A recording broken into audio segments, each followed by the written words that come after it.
listeners, to a brand new season of The Scorekeepers. On this first episode of the season, join me, Daniel Farrell, as I speak with Bryan Garbe about his career as a composer, performer, and educator. Bryan is a Steelpan expert and has crafted his newest EP, Ivory, around this unique cinematic sound featuring the Steelpan. I'm excited to hear how he got his start and how he became hooked on the Steelpan sound. Welcome to the Scorekeepers. All right, Bryan, great to see you again. Welcome to the show. Thanks so much. Excited to be here. Thanks for being here. I think it's going to be a great episode. It's been a while since we chatted back when we were in the SCL mentorship. But before we jump on in, why don't you just tell our listeners a little bit about yourself? Yeah, cool. I'm a touring and session drummer, composer, and educator based here in Brooklyn. A lot of experience playing in bands, as well as a side man for a bunch of different singer-songwriters. And I play a lot of different corporate events, weddings, and private parties. And the past couple of years, I've been turning more of my focus to writing for film, TV, and commercials, and scored a couple projects and some commercials and a lot of library music. So I always ask this of the guests because sometimes they have some crazy kooky stories. But how did you get your start in music? Well, my sisters played piano growing up, and I was interested in that, but I was more interested in the drums and learning more about that. And I had my sister's wands, like one of those magic wands that they had. One was pink and one was purple, and I would use those as drumsticks on the couch.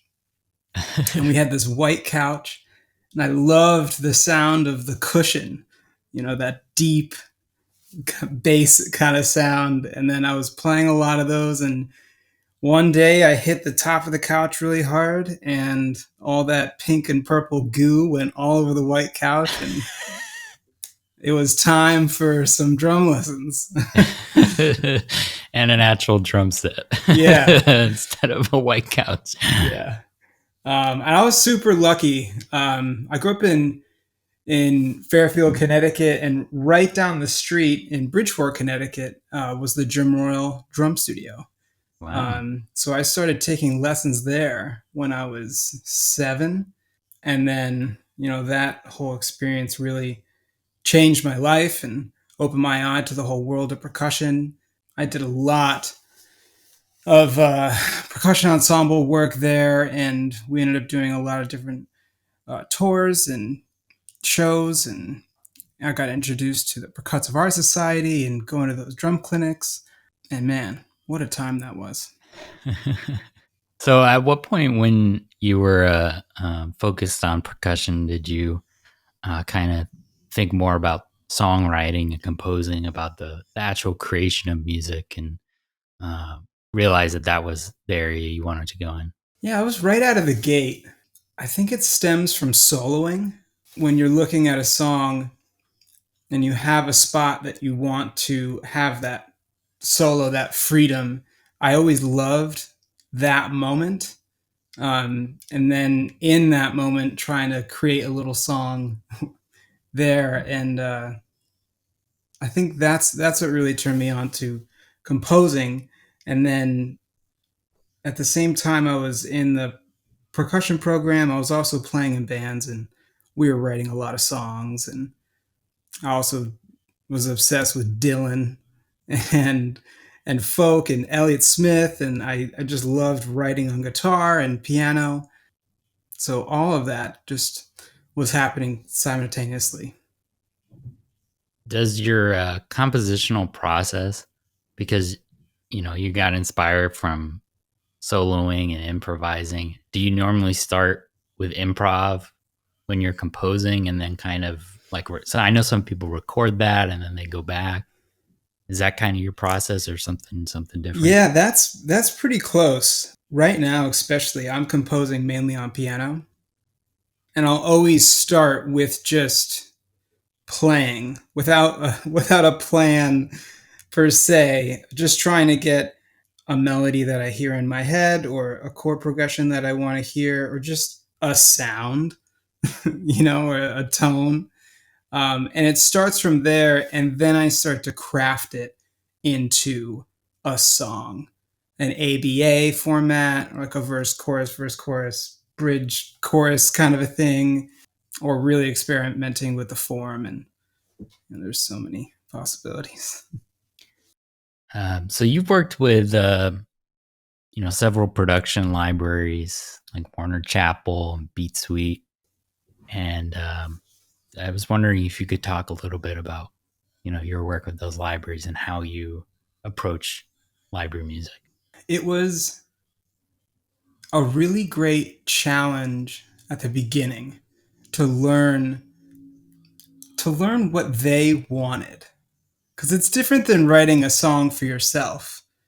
It's the company wants a certain thing to fit a certain white space within their library, and it's up to you and the relationship with the director or whoever you're working with at that company, to do a good job and give them what they want. Especially for the Warner thing, they were all about the edit points. And he was kind of giving me the rundown on a lot of these music editors when they're picking different library tracks. Sometimes they don't even listen to the music. They'll just look at the waveform. Right. And if they see that it goes up and down, there's a little space, up and down with a little bit more weight to it, and then up and down one more time, they're like, oh, I can do a lot with that track. It's dynamic. There's a little space. I can edit it really quick, and there it is. Rather than if it's just blasted, clipping the whole time. They apparently they don't want that kind of thing as much, unless it's like a famous track and everybody already knows the deal for that. So I wasn't really used to doing that, and it took me a little bit of time to get my creative process to align with that. And once I thought about it as more of a breath that the music would take, then I really started to enjoy that process and just creating a build, and then it goes into the next section. And feeling that ride was really cool. And then after the production library gigs, I kind of started writing that in my own music because I really liked how that felt. Do music libraries, when you're talking to them and they're explaining like the edit points and stuff like that, is it kind of like, these are the structures we like, you can go write what you want, or do they I feel like oftentimes they'll have briefs and you have to write in a specific style? All the gigs I've done so far were to a creative brief. For the Warner thing, they wanted a tension-based underscore small screen album. And that's what I did. And that was super fun. I love that kind of music. It's really intimate. So all the recording I was doing was very close mic, kind of a feeling that you are in the room. I think that's like a trendy kind of sound in the film. Oh, for sure. Super close mic stuff. Yeah, especially right now. Like the Ozark score, very much like that, and not as like atonal as that. Mine was definitely more theme based, but that was definitely an influence of mine. All the John Powell stuff that he did for the Bourne series, and a lot of that, and Jeff Beal, House of Cards. That kind of dark underscore was definitely what I was going for. Ramin Djawadi, Westworld, all those piano kind of gets themes, under your skin, kind of tension, Mm-hmm. And it's such a cool task to create an underscore where it's not overpowering, but it's also really interesting. And I think that is such an art form in itself. And I've loved exploring that these past couple of years because it's so different than what I've been used to. I've been writing songs, going to play the shows, This is it's been really cool. So, congrats on being on the board of the New York SCL Song Arts Committee. Yeah, that's been a fun trip. Can you talk a little bit about what that has entailed for you? Right now it's just a bunch of Zoom meetings and trying to organize things. And then they just had the global Song-demic, which was really cool. And I was actually allowed to participate in that, which was super fun. And we basically just helped select the pairings and how we're going to pair people up. I also, being a part of the committee, I got to choose the SCL mentees for the LA side this past year, which was really cool. As a mentee of the New York, it was cool to see all the different people's submissions and what stood out. And man, there's so many talented people out there. So cool. You mentioned, right at the start when you're talking about your background, you've been teaching for a really long time, and you teach out of Brooklyn at the Williamsburg School of Music. Do you still teach privately there? I'm only Zoom, since the pandemic for WSM. So can you just talk a little bit about, your history of teaching privately for like 20 years and how you approach, like, I don't know if you teach different ages, like how you approach different age groups? So at the Jim Royal Drum Studio, really cool thing that he did on Saturdays was a student-to-student program, where kids would come in from the inner city, and we would teach them all the different classical percussion stuff. And I was, 15 years old doing that.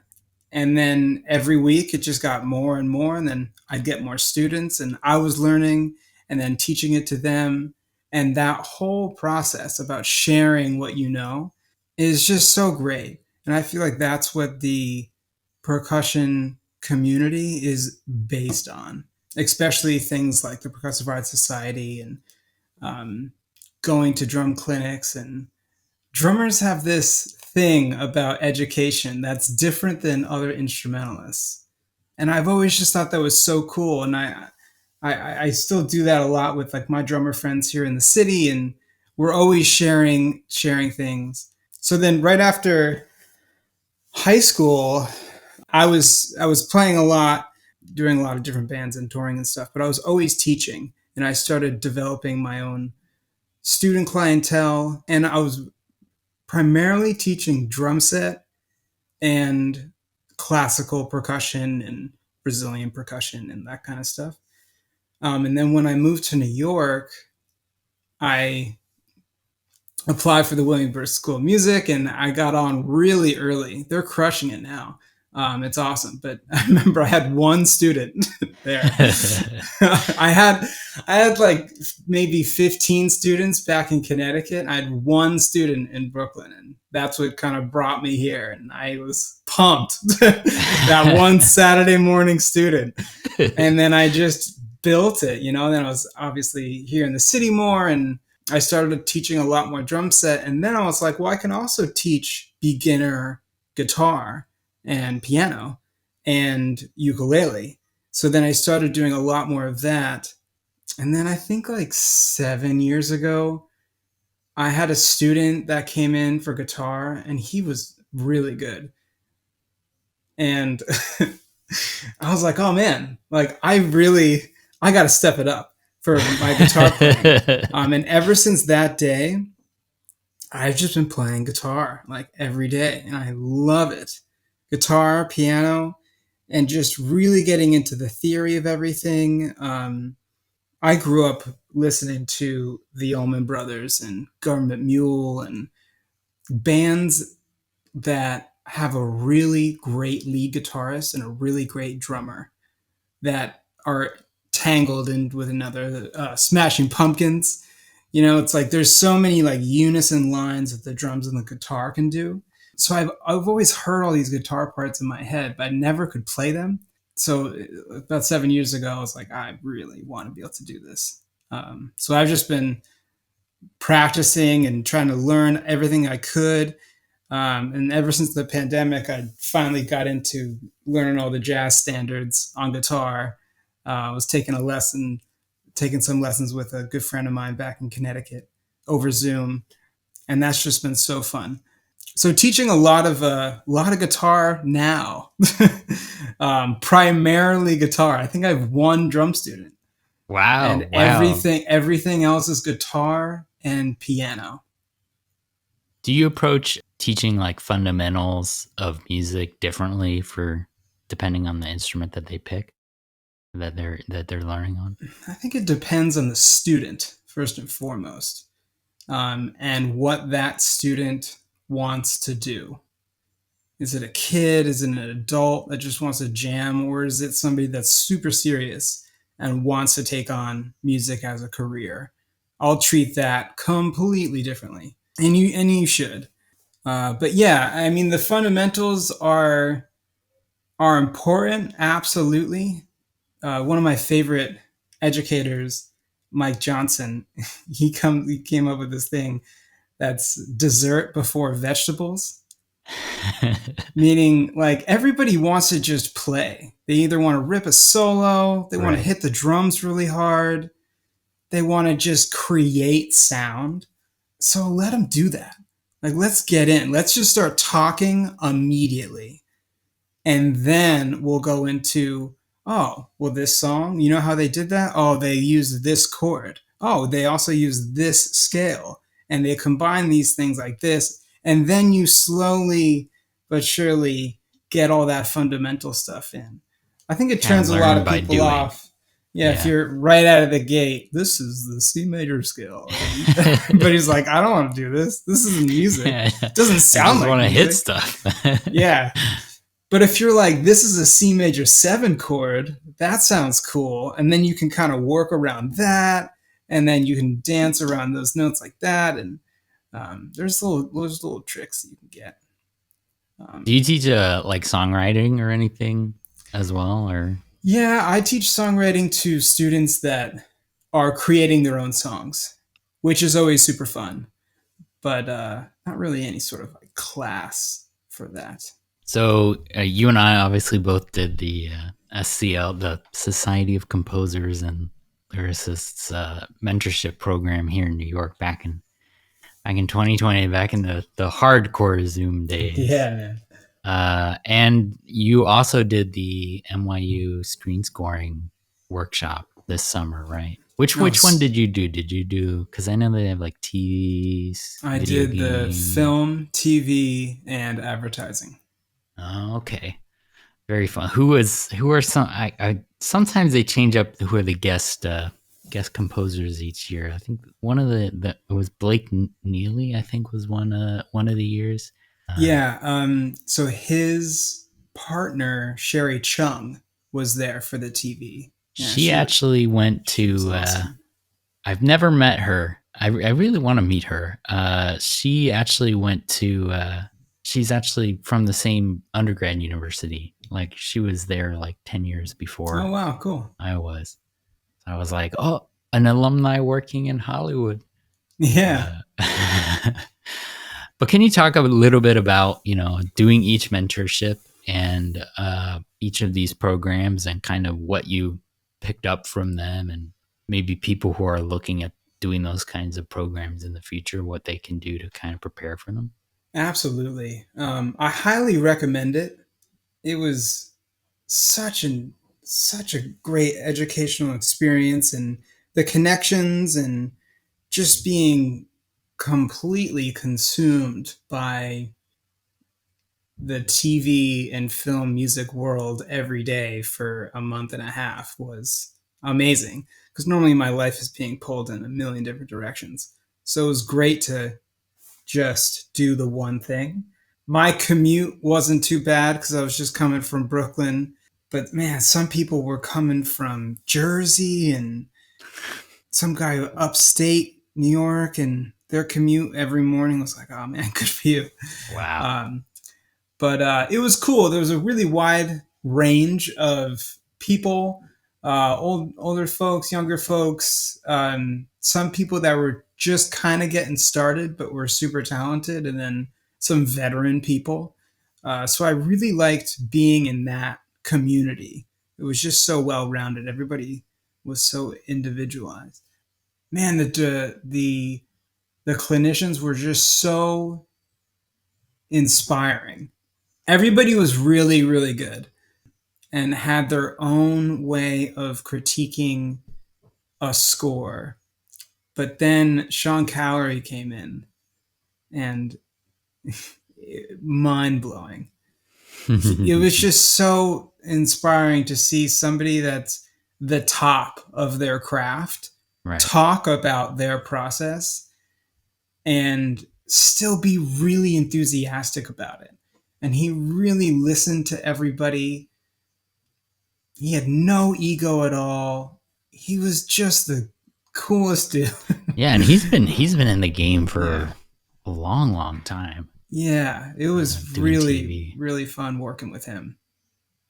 Did you get to do? I never did the summer workshops, but I believe they do like a recording session. Did you do So the film track did a recording session if you were a participant. I audited the film one and then participated for TV. Gotcha. So I didn't actually record with one of the ensembles. You could do one at the Dolan studio, which was like an 8-piece chamber group. And then I forget where it was. But there was like a 30-person orchestra. Is it Bangladesh? Somewhere like that. It was a remote recording situation. But it was so incredible to hear everybody's score and how different everybody's score was for a lot of the same cues. They had Arrivals. Is it Arrival with Amy Adams, Jeremy Renner? Yeah. Arrival. That's and it was Johan Johansson, the original composer. Yeah. That's a fantastic movie. That is like one of my top 10. On the way, yeah, it's a great one. It's a good movie. Highly recommend if people haven't listened or heard. Well, listen to that movie's music and also seen that movie. It's a fantastic film. Yeah. So a lot of people did the same cue, but everybody's score was so different. And then the clinicians would critique in so many different ways, and certain things standed out. So I loved auditing because I definitely had a back seat and I could just assess everyone and then make a list of the common things that were said. Almost a checklist. Right. Like how to score a cue. what these guys think will work and think the director wants to hear. So I just made this list and it was massive and a lot of the same verbiage they kept repeating, and I was like, oh, he's going to want that. Okay, I got to do this. So then when I went into the TV side, I felt ready. Because that was a lot of different cues. I think the film one only did the one cue for those 2 weeks, where in the TV one, it was another 2 week. I think I did 9 different. I was going to say, they want to replicate what TV is like, which is just absolutely batshit crazy. Yeah. Number of cues in a short amount of time. I almost preferred it though, because you would be in class all day and then I would get home, and thank God I have this home studio. Some people were just doing this off a laptop and an Airbnb. But I had this and I would come home around like 7 and then just score my cue until like midnight or 1. sleep, get up at 8, and then do it again for 2 weeks straight without a break. It was a lot, but it was so fun. I really, really enjoyed it. And I got to get one of my cues mixed by one of their in-house engineers. So it was cool to meet him. He was really cool. And then I released that song, which was only it was like a 50-second cue. Right. But it was cool. Definitely got a lot out of it. Highly recommend it. Have you kept in touch with any of the clinicians or anything? Has anything come of it? Yeah, I've been talking with Sean a bit, and Sherry and some of the other guys, and a lot of them are out in LA, and I'm going out there in December, and hopefully we'll connect. So you got to tell us, because everybody needs to know how you found the steel pan and thought, you know what, I'm gonna put that in everything. Yeah, man.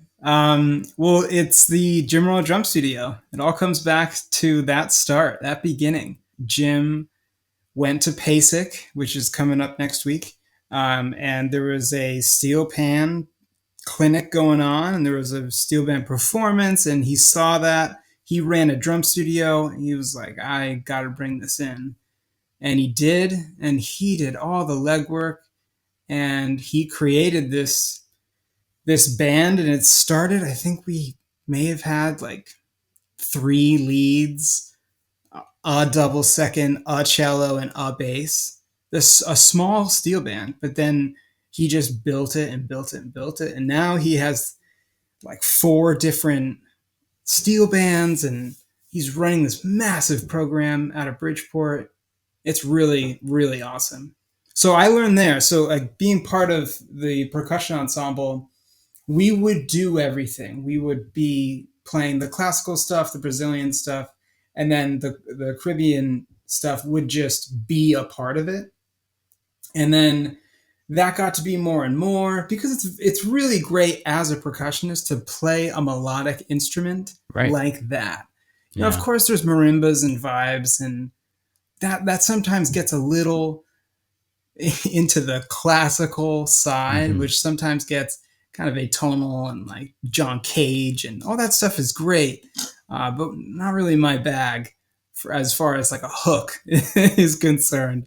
But Pan had this freedom to it, and it had this more of a singer-songwriter songs format, and I thought that was just so cool.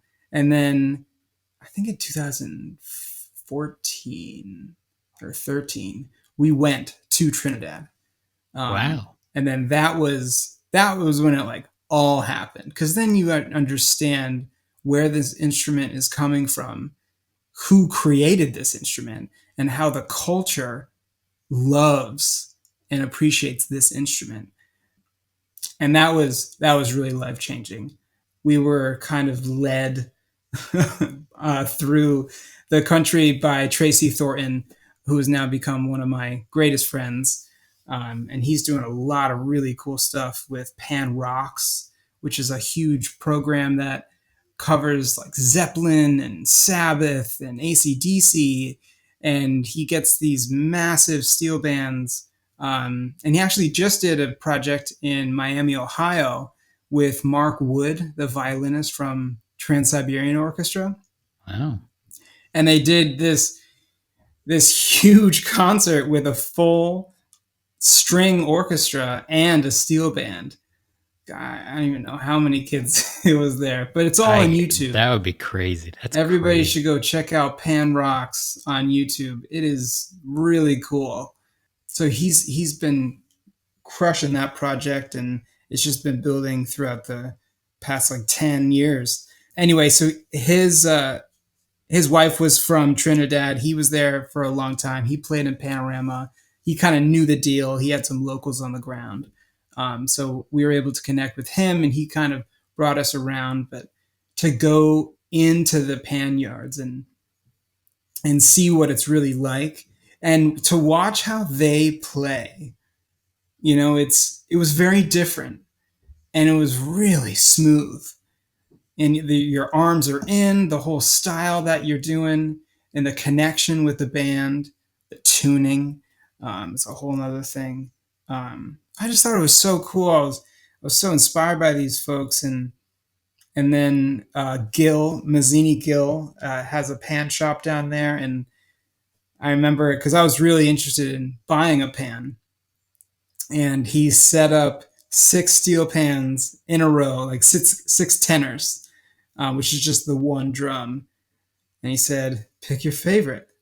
And I was able to go and try out each one because they're very different. Every single drum is different from one another because they're all made by hand. They're all made by different tuners. Even if the same tuner is making a pan, it is such an intricate process, and every pan just comes out with a different tone to it, different look too. All the notes are kind of etched in. So I found my one, and I've had that for 15 years, I guess, right? It's my baby. I love this thing. I've taken it all over the world at this point. A couple of years after that, we went to China, and I was doing this steel pan clinic there, and that was the first time flying with it. And then since then, I do a bunch of different clinics and shows in California and all over. What I love about your music that uses steel pan is it's like you hear it and you're like, oh, that's steel pan, but it's not like stereotypical like Caribbean music that you're like, oh yeah, it's steel pan. You like very subtly kind of work it into all these different kinds of genres. It's kind of, thanks, man. I appreciate that. Super remarkable. Really appreciate that. I also play a lot of the classic Caribbean stuff. That's where it's all coming from. And I just played that for so many years that I was ready for something new. And I was watching Tracy, trying to expand the art form to rock and roll and that whole thing.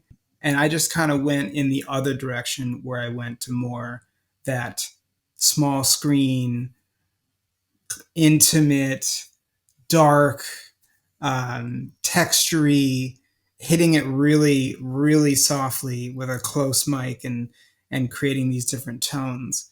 And it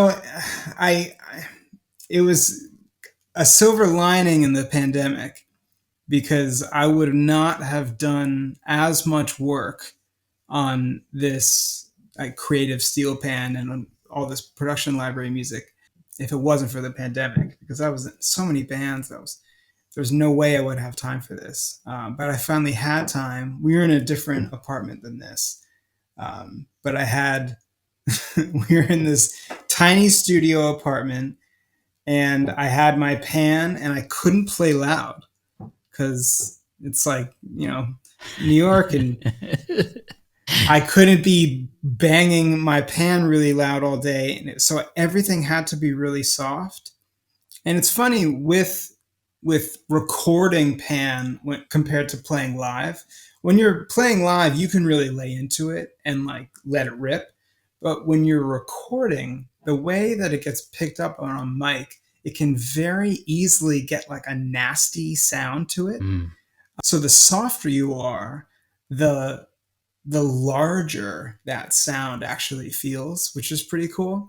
So, it's kind of funny, but I'm like tapping it really, really softly and then trying to practice and create melodies with that like double piano dynamic.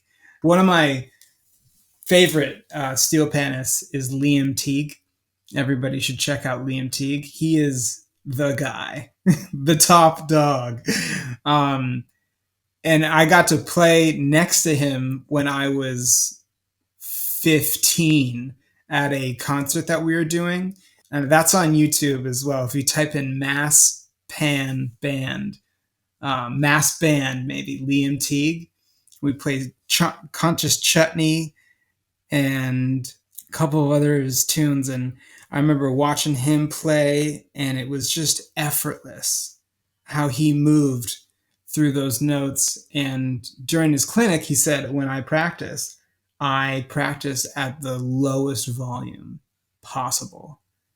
And that really changed a lot for me, especially being like a rock drummer, blasting through my way every day. Getting that dynamic control that if you can play your ass off really softly, then you can play it loud really easily.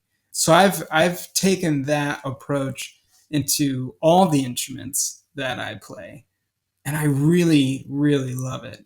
So naturally, playing a lot of really quiet pan, recording a lot of that kind of paired nicely with like a felt piano and a really nice moody chamber orchestra. And that's what the music that I'm mainly doing right now. Yeah, I listened to the EP that you're going to be putting out, blending the cinematic textures of the steel pan. So it's cast off sort of the name of the initiative, and then you have EPs under it, or cast Yeah. off like the group. I was wondering if you could maybe explain what the cast off um, I'm still project trying to is. figure it out too. No, Cast Off is the project that I'm releasing music intended for media use. Because I've so many different projects that I'm a part of. I didn't want to release it under Bryan Garbe because I already have like a bunch of singer-songwriter stuff that I have for that. So I wanted to create a new identity for this kind of music. And that's what Cast Off is. And that was really born in the early months of the pandemic, because I was just trying to write for something. I wanted to have a clear vision for it. But yeah, that the EP coming out tomorrow. Really excited. I've been working on the video component for it this past week, which it's fun also being a video editor as well as all the other things. But I'm excited about that. It's more of like a, kind of atmospheric piece of art to support the music. The EP has been super fun and trying to create new sounds from the pan. And a lot of the stuff on the EP is steel pan, but it sounds like a pad. And that was kind of my whole challenge to myself, that how like creative can I get with this? And I really love the Valhalla Supermassive reverb. There's a setting on one of their like XXL reverb things, Stardust, that if you click that and you hit one note, it turns into like a pad. Right. And then you can EQ that. You can add any kind of effects to that you want. So I would do that, and I would hit one note, and then I would layer that note with a couple of different tracks. And then you could hit the side of the pan. You could hit it with a different mallet, and then you would just do one note at a time if you wanted to build a chord, or if you wanted to change chords through the song. So it's definitely time consuming, but I feel like the end result comes up with something new and interesting. And then I did the same thing with the violin that I have here. I'm no violinist, but I could at least bow a couple notes out. And I just did that same layering process. So creating my own pad textures, and then combining that with the piano that I was using, and the actually hitting my pan, and some percussion. Man, if you ever went ahead and created a sample library of a steel pan, if you ever recorded yourself to make a library, I would 110% Oh, cool. purchase that Yeah. library. I'd That would love be to do that amazing eventually. to compose with. Were there other instruments, other people, other instrumentalists that you were recording with for the EP? Not for this one. It was just me. All the string stuff is just Spitfire. classic. It But sounds really good. I when I listened, I was like, sounds like an ensemble that nice. that you recorded. Yeah, I definitely put a lot of time into this one. And it was the first project that I was really mixing myself and trying to get all that done. And that's just been a lot of fun learning about that process and how to EQ things the right way and the right way to use compression and limiting and trying to make it all blend together well. Right. I'm still learning for sure, but I'm gonna do another one and just try to keep that going. Yeah, other than the EP, which will obviously, I mean, this episode will probably come out long after it has been released, and we'll link it. Do you have any other cool major projects kind of on the horizon?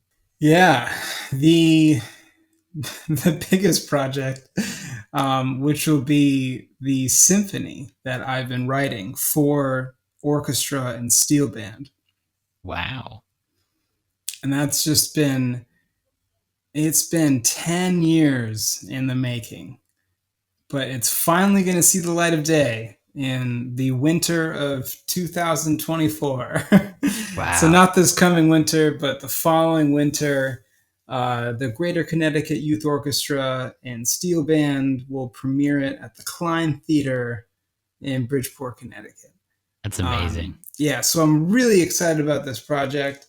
We're going to do a recording session in the Klein for a 1 day rehearsal, 1 full day of tracking, and then we'll have a concert to premiere it. And then we'll also do a live stream of the footage from the video, from the recording session. It started with just the music, and then as I've been writing it, it turned more into a story and a film. All of my music is very story driven. Like the EP is technically like a life cycle. Ah, So like it starts with the creation of an idea and then living that idea and then reflecting on that idea and then how everybody else will reflect on what you've created. And that's kind of the arc of everything. And the symphony is the same, where you're starting out somewhere that you're uncomfortable and your grass is always greener and you want to glow, you want to try something new.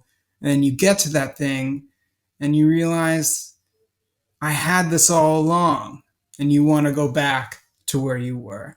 So it's that there and back again journey. And it's all revolving around the ocean.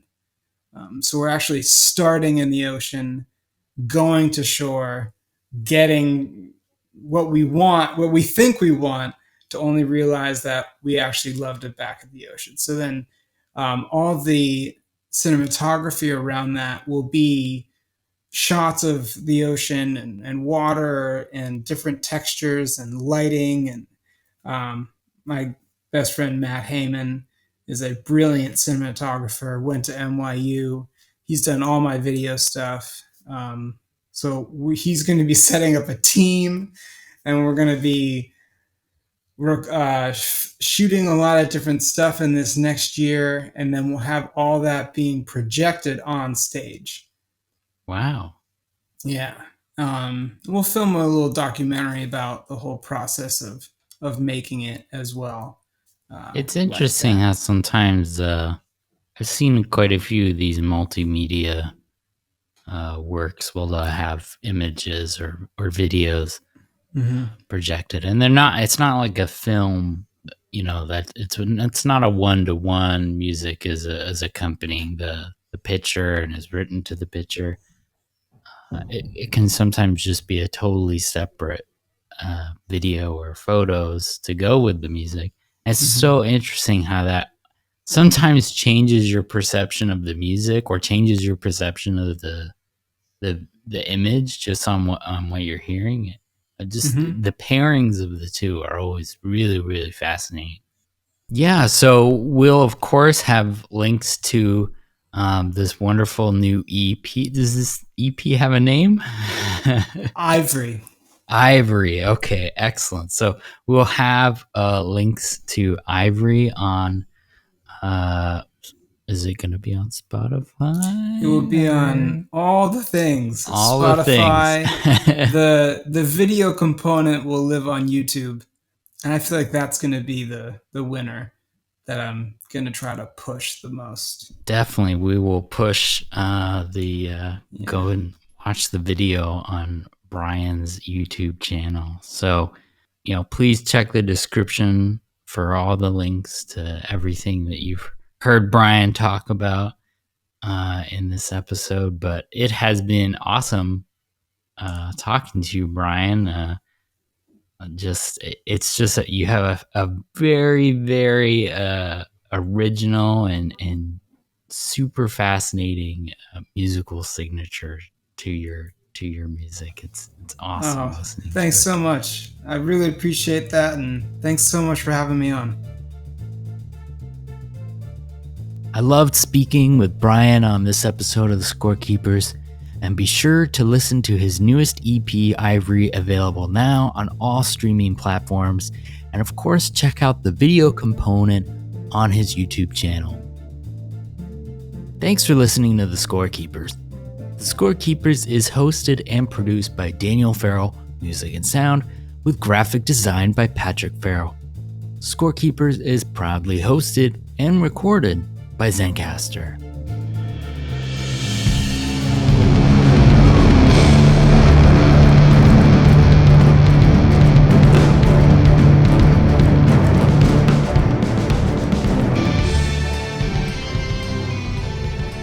Make sure you subscribe to hear new episodes of The Scorekeepers this season wherever you listen. And be sure to rate and review this episode to help us find new listeners. Thanks for listening.